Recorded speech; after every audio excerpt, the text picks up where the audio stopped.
Check Republic में भी कोई इंटरनेशनल स्टूडेंट पढ़ने जाता है क्या? जाता है। 55,000 से ज्यादा इंटरनेशनल स्टूडेंट आज चेक रिपब्लिक में पढ़ाई कर रहे हैं और 2,000 से ज्यादा इंडियन स्टूडेंट चेक रिपब्लिक में पढ़ाई कर रहे हैं। और मैं भी जा सकता था, मेरा भी पूरा प्लान था चेक रिपब्लिक में पढ़ने का, स्पेसिफिकली वहाँ की Prague University of Economics and Business में। वहाँ पे मैंने प्लान बनाया था कि मैं मास्टर्स इन मैनेजमेंट, जो सेम्स का प्रोग्राम है, CEMS सेम्स, वहाँ पे जाके पढ़ूंगा। तो बहुत ही ज़्यादा अच्छा ऑप्शन है चेक रिपब्लिक में पढ़ने का। लेकिन मैं उसके प्रोज कॉन्स, PR ऑप्शंस और क्या उसमें बहुत खराब चीज़ें हैं वो सब मैं बता देता हूँ कि तुम अच्छे से डिसीजन ले पाओ। इसलिए ना लो कि तुमको बस बाहर जाना है तो चेक रिपब्लिक चुन लिया, क्योंकि उसकी अपनी प्रॉब्लम्स है। देखो, चेक रिपब्लिक जर्मनी नहीं है, ऑस्ट्रिया नहीं है, फ्रांस, UK, US भी नहीं है। चेक रिपब्लिक डिफरेंट है, इतना ज़्यादा हाईली डेवलप नहीं है, लेकिन बेटर है, बहुत ज़्यादा अच्छा है। तो पहले मैं इसके प्रो से शुरू करता हूँ कि इसके एडवांटेजेस क्या हैं। तो पहली बात तो सिंपल सी बात, क्योंकि चेक रिपब्लिक एक देश है तो वहाँ भी तुम सारे सब्जेक्ट्स पढ़ सकते हो, बायोलॉजी, IT, इकोनॉमिक्स, बिजनेस, जो भी तुम चाहो। रिसर्च करनी है तो वो भी कर सकते हो। सबसे बड़ा प्रो जो मैं चेक रिपब्लिक का देखता हूँ वो है लो कॉस्ट एजुकेशन। यूरोप में तुम कहीं भी चले जाओ, लो कॉस्ट की एजुकेशन होती है ज़्यादातर, compare to USA, Canada, UK, Australia, Ireland. Even though Ireland Europe का पार्ट है, स्टिल एजुकेशन बहुत सस्ती है चेक रिपब्लिक में। जैसे ऑन एन एवरेज मैं बता सकता हूँ कि 5 से 6 हज़ार यूरो ट्यूशन फीस होती है। तुम्हें ज़्यादा लग रही होगी, हाँ, मतलब 6-7 लाख रुपए। तो देखो, कंपेयर कर लो इसको US से, जहाँ पे तुम 60-70 लाख भरोगे, UK से 30-40 लाख, तो कितनी कम दिखाई देगी तुमको। और ये EU का हिस्सा है, यूरोपियन यूनियन का हिस्सा है, शेंगन का हिस्सा है। तो देखो, ये मैंने तुमको एवरेज बताया, 2,000 पे भी जा सकती है फीस और 12,000 यूरो पे भी जा सकती है फीस। तो ये डिपेंड करता है तुम्हारा कोर्स क्या है, सब्जेक्ट क्या है, यूनिवर्सिटी कौन सी है। जो मैं करना चाह रहा था उसमें मेरी फीस 5,000 यूरो थी पूरे साल की, और मेरा कोर्स था मास्टर्स, तो उस टाइम के हिसाब से 10 लाख में मेरी पढ़ाई हो सकती थी, जो कि स्टिल बहुत अफोर्डेबल है फॉर मी, क्योंकि मैं प्लान कर रहा था UK, ऑस्ट्रेलिया, जहाँ पे 60-70 लाख होती है। और दूसरा बड़ा एडवांटेज है कि शेंगन एक्सेस मिल जाता है। तुमको घूमना है या किसी देश में जाना है, बहुत आराम से जा सकते हो। कोई तुमको वीजा इन सब के चक्करों में नहीं पड़ना। तुम जर्मनी, ऑस्ट्रिया, फ्रांस, स्विट्जरलैंड कहीं भी बहुत आराम से जा सकते हो बिना किसी दिक्कत के। तीसरा सबसे बड़ा एडवांटेज जो मैंने खुद फील किया है वो है जॉब मार्केट। अगर तुम जर्मनी, फ्रांस या ऑस्ट्रिया, स्विट्जरलैंड इन सब में देखते हो ना, तो लैंग्वेज बहुत डोमिनेंट है। चेक रिपब्लिक में भी है, बट सबसे बेस्ट बात है चेक रिपब्लिक की, वहाँ पे इंग्लिश जॉब्स बहुत सारी हैं। मैं ऑस्ट्रिया में रहता हूँ और मैं ये खुल के बोल सकता हूँ कि कंपेयर टू ऑस्ट्रिया और वे more developed then check Republic, still check Republic has more English jobs then Austria. इसमें तो कोई डाउट ही नहीं है। चेक रिपब्लिक गवर्नमेंट को ये चाहिए कि उनकी इकोनॉमी ज्यादा तेजी से आगे बढ़े, ज्यादा जॉब्स आए उनके लोगों के लिए, तो वो लोग ज्यादा फोर्स नहीं करते अपनी लैंग्वेज को। वो इंटरनेशनल कंपनीज का ओपन आर्म से वेलकम करते हैं, उनको अपॉर्चुनिटी देते हैं कि तुम बाहर से लोगों को हायर कर सकते हो। जो नॉन EU स्टूडेंट्स हैं उनको हायर कर सकते हो आराम से, जिससे कंपनीज बहुत आराम से काम कर पाती है कि उनको अगर यूरोप में कहीं अपना इंटरनेशनल ऑफिस सेटअप करना है तो वो चेक रिपब्लिक में कर सकती है। टैक्सेस कम है, इंग्लिश में हायरिंग हो जाती है, ज्यादा वीजा के दिक्कतें नहीं है स्विट्जरलैंड, ऑस्ट्रिया, जर्मनी की तरह। तो एक बहुत अट्रैक्टिव डेस्टिनेशन बन जाती है कंपनीज के लिए, इसीलिए वो आ जाते हैं चेक रिपब्लिक में, और इसीलिए चेक रिपब्लिक में ज्यादा इंग्लिश जॉब्स भी आ जाती हैं। तो इस पर्सपेक्टिव से स्टूडेंट के लिए बहुत ज्यादा सही ऑप्शन हो जाता है चेक रिपब्लिक। वेयरएज़ ऑस्ट्रिया में पढ़ाई भले ही सस्ती हो, 750 यूरो, जो कि बहुत कम है, 80,000 रुपए, लेकिन यार जॉब भी तो चाहिए। जॉब ही नहीं मिलेगी तो काम कैसे करोगे, पैसे कैसे कमाओगे, आगे जिंदगी कैसे व्यतीत करोगे अपनी। इसी चक्कर में चेक रिपब्लिक बहुत ज्यादा अच्छा ऑप्शन निकल के आता है कंपेयर टू ऑस्ट्रिया, जहां मैं रह रहा हूं अभी।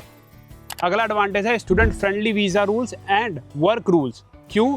क्योंकि ऑस्ट्रिया के अंदर तुम 20 घंटे से ज्यादा काम नहीं कर सकते अगर तुम पढ़ाई कर रहे हो, और छुट्टियों में फुल टाइम कर सकते हो, बट मेजरली 20 घंटा, और कोई भी कंपनी तुमको 20 घंटे से ज्यादा देती नहीं है यहाँ पे अगर तुम नॉन EU स्टूडेंट हो तो। लेकिन वहीं पे चेक रिपब्लिक में कोई रिस्ट्रिक्शन ही नहीं है, तुम 20 घंटा कर लो, 40 घंटा, 30 घंटा, 25 घंटा, तुम्हारी मर्जी। गवर्नमेंट तुमको फोर्स नहीं कर रही कि तुमको 20 ही घंटा करना है, जो कि अगेन बहुत ज्यादा सुपीरियर ऑप्शन है ये। कोई स्टूडेंट जिसकी पढ़ाई बहुत इजी है वो कहे भाई मैं मैनेज कर पा रहा हूँ तो मैं क्यों ना करूँ 20 से ज्यादा घंटे काम। यहाँ पे मेरे को ऑस्ट्रिया में जॉब मिल रही थी लेकिन 40 घंटे की थी, और जबकि वो मेरी फील्ड की जॉब थी, लेकिन मैं नहीं ले सकता क्योंकि मेरे को 20 घंटा अलाउड है, नहीं तो मेरे पास भी आज जॉब होती। इतने खराब और बेकार है ना वीजा रूल्स ऑस्ट्रिया के अंदर, कभी कभी मुझे ऐसा लगता है। और उसके सामने मैं देखता हूँ इटली, चेक रिपब्लिक, इतने सही वीजा रूल्स। तो ये बहुत ही बड़ा मेजर एडवांटेज है कि अगर तुमको फील्ड की जॉब मिल रही है, कोई भी जॉब मिल रही है, तुमको 20 घंटे ज्यादा काम करना है, वर्क एक्सपीरियंस लेना है, तुम ले सकते हो, कोई दिक्कत नहीं है। लेकिन अब आते हैं कॉन्स पे। दिक्कतें भी होंगी, अगर सब अच्छा ही हो जाएगा तो देश कैसे बनेगा, देश में दिक्कतें भी होती है अपनी खुद की। सबसे पहला ही दिक्कत है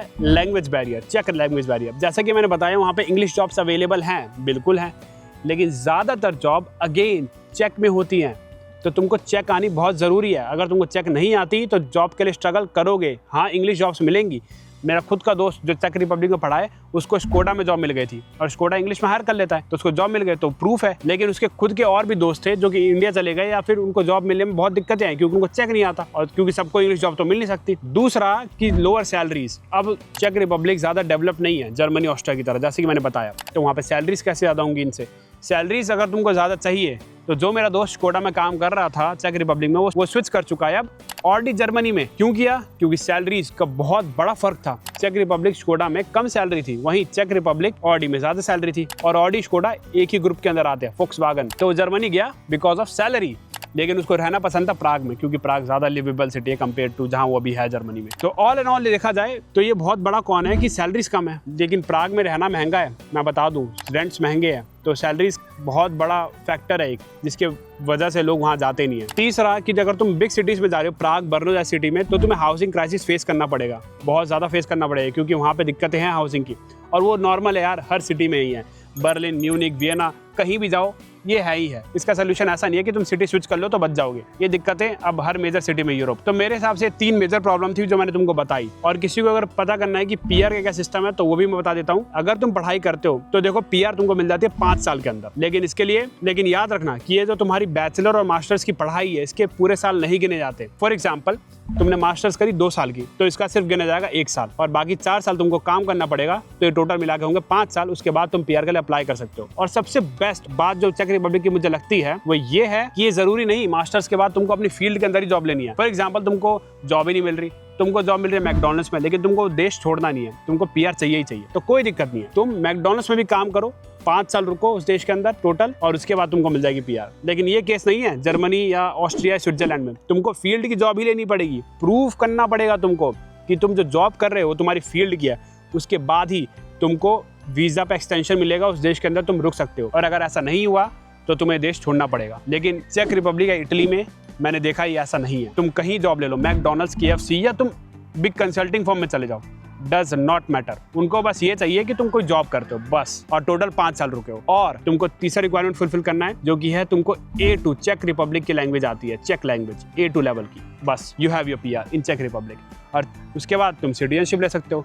और चेक रिपब्लिक का passport one of the strongest in the world. और पर्सनली मेरी टॉप टियर चीजें जो होंगी, जो मुझे अच्छी लगती है चेक रिपब्लिक में, वो ये है कि तुमको रिस्ट्रिक्शन नहीं है, तुम कितने घंटे भी काम कर सकते हो। और दूसरा, तुमको पीआर या फिर वीजा एक्सटेंशन अगर कराना है तो तुमको भटकना नहीं है कि अपनी फील्ड की ही जॉब चाहिए, ऑस्ट्रिया, जर्मनी की तरह। तुम कहीं भी कुछ भी ले लो, मैकडॉनल्ड्स, KFC, नहीं मिल रही जब तक, और जब मिल जाए तो वो जॉब तो है ही तुम्हारे पास, कोई दिक्कत ही नहीं है। तो जॉब कोई भी हो, फर्क नहीं पड़ता, बस जॉब होनी चाहिए। और एक और चीज, चेक रिपब्लिक में तुमको जॉब सीकर वीजा यानी पोस्ट स्टडी वर्क परमिट तुम्हारी पढ़ाई के बाद सिर्फ 9 महीने का मिलता है, जो कि ऑस्ट्रिया में 1 साल का है, जर्मनी में 18 महीने का है, डेनमार्क में 3 साल का है, फ्रांस में इंडियंस के लिए 2 साल का है। लेकिन चेक रिपब्लिक में ये सिर्फ 9 महीने का है।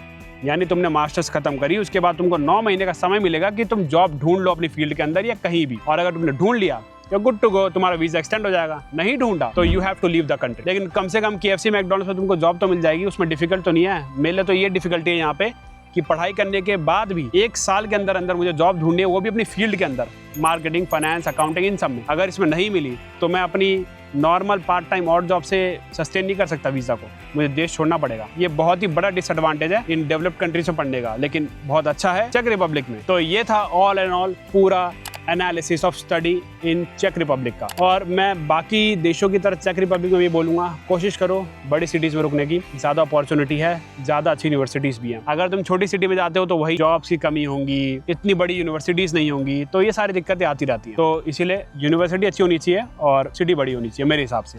बाकी तुम्हारे ऊपर है, तुम्हारा प्रेफरेंस क्या है, या क्या पता तुमको स्कॉलरशिप मिल रही हो, छोटी सिटी के यूनिवर्सिटी में पढ़ने के लिए तुमको फुल स्कॉलरशिप गवर्नमेंट दे रही हो लिविंग और ट्यूशन फीस के लिए, तब तो अच्छी बात है भाई, जाओ, क्यों, क्या दिक्कत है फिर। कोई भी क्वेश्चन हो चेक रिपब्लिक से रिलेटेड पूछ लेना, कोई भी दिक्कत नहीं है भाई, ठीक है। और चैनल को सब्सक्राइब नहीं करना तुमने, कोई दिक्कत नहीं यार, तुम्हारी फ़ोन, TV, लैपटॉप जो है आराम से कर लेना भाई, कोई आफत नहीं आ रही, ठीक है।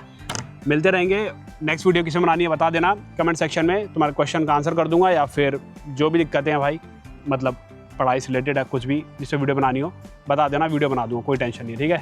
इंस्टाग्राम का यहाँ रहा होगा, फॉलो कर लेना, उस पर भी रील बनाता रहता हूँ तुम्हारे क्वेश्चंस के ऊपर, तो वहाँ पे तुमको आंसर मिल सकते हैं। और फिर मिलते हैं यार, बाय।